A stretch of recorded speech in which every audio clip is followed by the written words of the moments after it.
we're back here with the Woods TV. I cleaned it up quite a bit. It's not a lot of dirt on it now. Hopefully most of the bugs are gone. Today what I'm going to be doing is opening it back up, going back inside, and replacing the speaker, because the original one was destroyed when I cleaned it out. Also, I'm going to spray some bug repellent and stuff inside, because there were still some spiders and stuff in it. So here are the new speakers. Well, here's one, there's another one. I think there's only space for one in here though. Basically, yeah, I think they're rated the same. After this one was destroyed, I went back in the woods and found another busted TV, but it had a couple good speakers in it still, so I took them out. And we'll see if we can put them in. Here we are back inside the TV. It's still kind of dirty in here, but it's been about a week since I've run it, so I think we'll be okay. But really, you should discharge the tube every time you take it apart before you work on it and stuff. Here's where the old speaker was. I taped these up so they wouldn't short out, but we should just be able to plug the new one into these and then stick it in there somewhere. It's not quite the same shape, so it might not fit as well, but we'll make it work. Yeah. I think the speaker is going to have to fit in here kind of diagonally like this. I did get the tape off the leads, we'll plug them in. Also, I did go and actually spray some of this old bug repellent stuff in here. I don't think this is a common problem that any of you guys have had really, but there was actually still some spiders in here. One of them came out, so I actually went around and sprayed that in here. So I'm gonna let it dry for quite a while because this stuff's pretty flammable and I don't want this thing to literally explode, but I did spray that in there to hopefully stop bugs and stuff from coming out or from going in and living in here. Okay, so the ancient glue gun is heating up. We're gonna use a little glue to hold the speaker in there so it doesn't move around. While that's heating up, I'll show you a little bit more of what's inside here.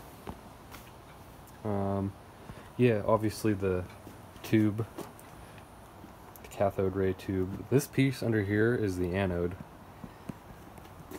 This piece here that I said was the electromagnet last time, it's actually called the yoke. It is an electromagnet, and that's how it directs the beam.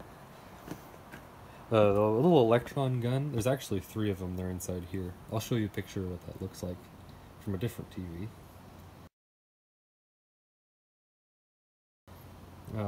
But there's 3 of them in there, one for each color, red, green, and blue. And yeah, the magnet pretty much directs them. These things, I think they're also some kind of magnet, like basically those are for adjusting the convergence, basically making sure all the 3 beams are going at the same place, which on this TV they're not really, so you can tell the convergence is bad. You can see kind of the different colors separating. Yeah. Then that big aluminum thing is a heat shield. There's some kind of little transistor or something in there, apparently, that needs to be cooled. Yeah, that's about it. All this springs and wires and stuff around the outside, that's what you would use for discharging the tube. I think it's called a degauss system or something. I went ahead and stuck a couple blobs of hot glue in here just to keep the speaker from sliding around when I put it back together. I don't know why it looks blue on the camera. It's not. It's hot glue colored, but yeah. Alright, she's all put back together. I'm going to plug it in now, and I'll turn it on again, and if we're lucky, we will hear the static this time too. So, alright, here we go.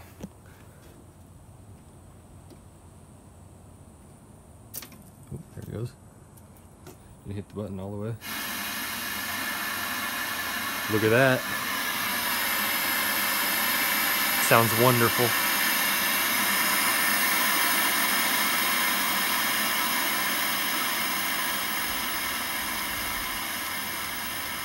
Volume works. That's great, dude.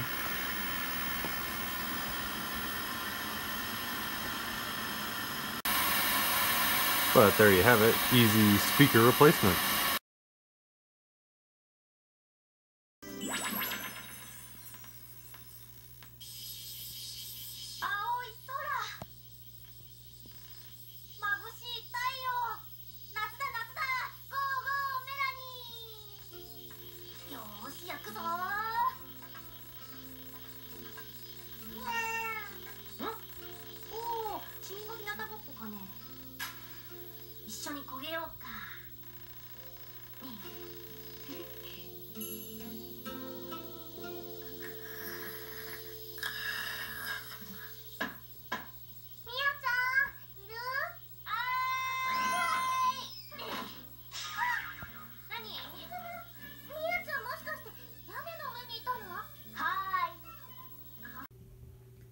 Anyways, that's all I've got. So thanks for checking out this video, and peace.